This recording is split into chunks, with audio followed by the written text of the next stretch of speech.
Good morning, I'm Nicole Coquette, and welcome back to my channel. And if you're new here, what's up? It is 6:04 in the morning, and I've been up for a little bit. I just made the kids lunches because they've decided that they hate school food, which low-key I get. It's never really that good. So I thought I'd show you what I packed for them for lunch. Don't mind the sink. This is what was left over from last night for the dishwasher, and I do need to fill that up. But I'll just show you what I got.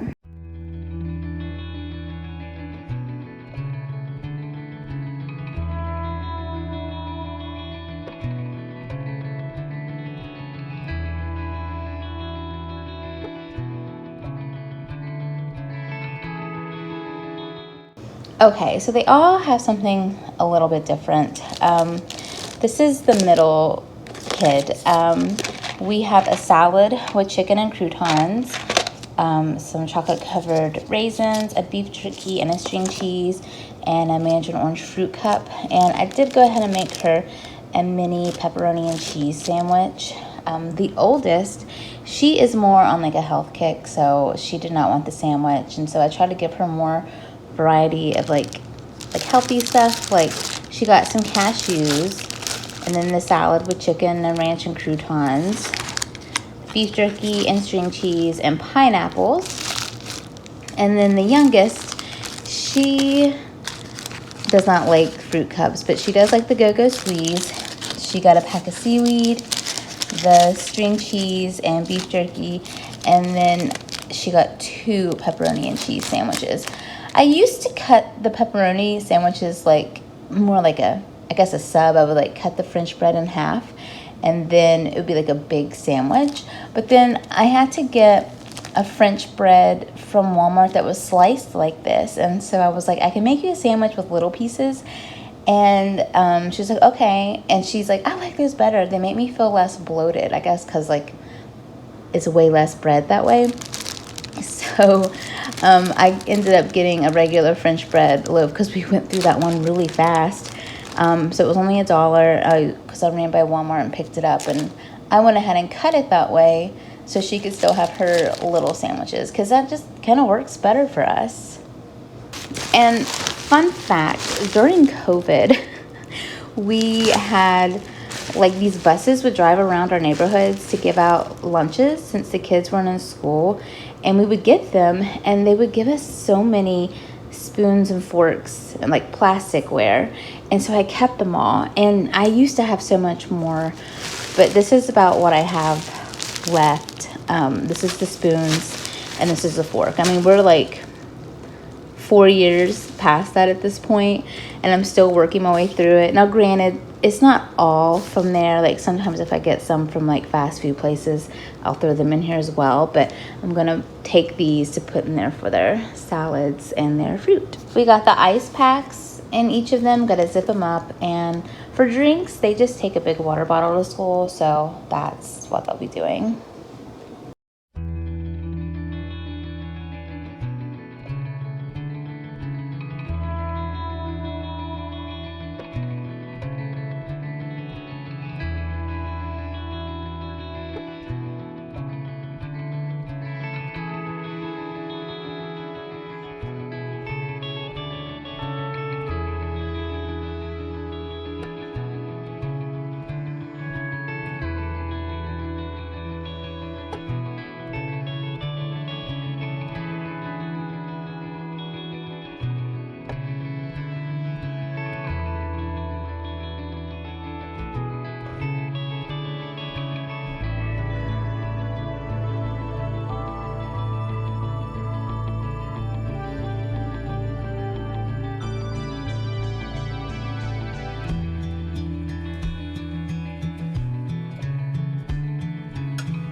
All right, so I'm about to go over to the garage to get my car inspected. Fingers crossed. It does have a check engine light on, but also when I do the code reader, it's telling me that it has something to do with like the catalytic converter, which means that it would fail an emissions inspection. But my car just turned 20 years old this year, which is not the greatest, but that means that I don't have to pass an emissions inspection. So fingers crossed. I just literally replaced a light bulb in the front that had burnt out, and I replaced my windshield wipers, so I think we should be good to go. I hope, because I need to go get a sticker for my car. Yeah, so the appointment's at 10:30. It is 10:08, so I guess I'm gonna go ahead and head over there.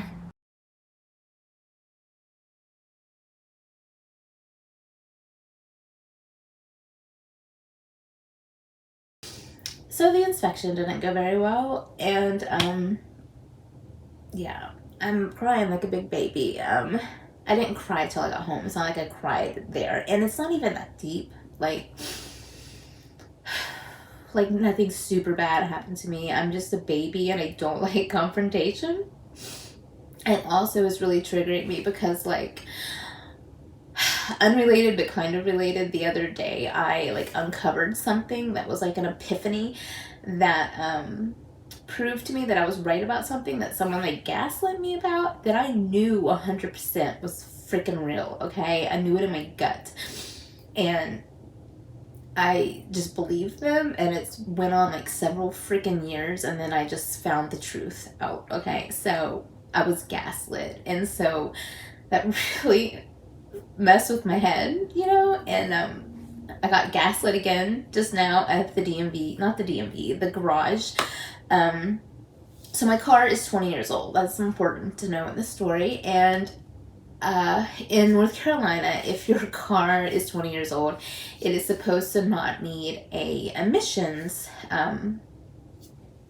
inspection, just a safety. And I went there and I didn't tell them, you know, just a safety inspection. My car is 20 years old, because I just assumed they would know because they're a garage, like they can see the year. And then after the inspection was done, the woman's like, "Oh, you failed the emissions." And I was like, my car's 20 years old. Like, I didn't think that you needed an emissions at 20 years old. And she was like, "Oh, they go by the build, like the build date. Yours isn't quite there." And I was like, "Actually, my car, if you look on the side, it says that it was manufactured in September of 2004. So either way, we're at the 20-year mark." And then this manager guy, I guess that owns it, comes in, and he's like, "It's 21 years." And I was like, I don't think it is. And he's like, "No, it's 21 years. And he kept going on. He was kind of grumpy and mean about it. So, like, you know, I paid the fee, even though I wasn't supposed to pay an emissions fee. And I got my paperwork, and I go to my car. And so I go online because I knew it's 20 years. Like, I knew it, okay? And I go to the DMV website, and it says you don't have to get one if your car is 20 years old. It doesn't even say anything about the manufacturing date. It just says if it's 20 years old. So either way, it's a 2005 Nissan Sentra that was manufactured in September of 2004. Like, we're at 20 regardless, okay? So I go back in, and I'm like, "Hey, you know, it says on the DMV website that it's 20 years. And he got really kind of mean with me. And it probably, honestly, it probably wasn't even that mean. It was a little rude. It probably sounded a lot more mean to me because I'm a baby and I don't like confrontation. But essentially, he was like, I don't even like doing inspections. I don't make any money on them. The state like mandated, you know, a certain amount of garages that have to do them, and there's only so many that do it in the county, and I don't even like doing them. Which, okay, I don't give a shit. Like, you still have to do them. Like, I need an inspection. It's kind of the law here. I didn't say that. God, no, but never even say that. But that's what I'm thinking. Like, the relevance is where? Is it in the room with us? Because it's not. And then so he's like, "It's 21 years. And I'm like, "Okay, but it's saying that it's 20 years. And he's like, "Well, I was given my orders by the Bureau of," I don't know if it was inspections and theft or something. It has something to do with the DMV. And he's like, if they tell me otherwise, then I'll change it. And I'm like, if who tells you otherwise? And he's like, the Bureau of blah, blah, blah and theft. I'm like, okay. So I left, and then I called them. I haven't even looked at my paperwork, mind you, because like I was told that I failed the emissions. So I called them. I called the DMV, and they transferred me over to that apartment, and they told me that it's 20 years and that this guy should know this, and he has paperwork and stuff. I'm like, yeah. So I was like, well, what do I do? I was like, he said that he won't change it unless someone tells him. Like, am I just supposed to go argue with him? Because like, fuck that. I don't want to argue. Like, I'm crying now, and I had a very mild interaction with this person, okay? I don't want to go in there and be a Karen, like, oof, or just shoot me, God. Anyways, so she was like, well, let me look it up. And she looked it up, and I did fail the emissions. But what they failed to tell me, which regardless, I mean, it would have came up like when I looked at my paperwork, was that I did also fail the safety, but like no one fucking told me. No one. All they were talking about was the emissions, but my serpentine belt was cracked, so I do need to change that, which, okay. So once I change it and go back there, I'm gonna have to be like, hey, I did call them, and it is 20 years old, and we can call them together right now, and you can talk to them, but like that is the law, that is 20 years old. Like, I don't know, I'm gonna have to do this whole thing again. So yeah, I'm fine. My nerves are just like wonky, and I guess I really need to go meditate. I think the universe is like really reinforcing. I'm so sorry. It's funny because I'm having, I know I look like a delulu crazy person, but like the North Node just went into Pisces, and I'm having my nodal return now. And so we're going to have a lot of probably spiritual healing breakthroughs. And I imagine I'm going to be triggered a lot. And having found something that proved that I was gaslit like 3 or 4 years ago, and then this happening, like blatantly getting gaslit, like obviously I need to trust my intuition, which is North Node in Pisces. I feel like that's very accurate. Like, trust your intuition is what the universe is screaming at me. And I need to go meditate. I haven't done that for a few days, and I'm really just I'm just really unbalanced right now. So okay, I'm sure the next time I check in, I will not be a blubbering mess. Okay, I'm now at AutoZone, so we're gonna go in here and get my serpentine belt. Okay, I got my little serpentine belt. Hopefully I got the right one. There was 2 options, and the guy didn't know which one I needed. Hopefully this works. I got a warranty, so we shall see. Okay, well, I guess I'm gonna cut the vlog off here today. I gotta go pick up the kids, and then I gotta come home and make dinner. But I do have to record that for my What's for Dinner video that should be coming up sometime next week. I don't know. I'm trying to get more consistent with editing. But you know how it is, especially if you guys are also YouTube moms on here, you know, managing and juggling life. So we'll see. But yeah, I'm gonna hop off here, and I'll catch you next time. Bye.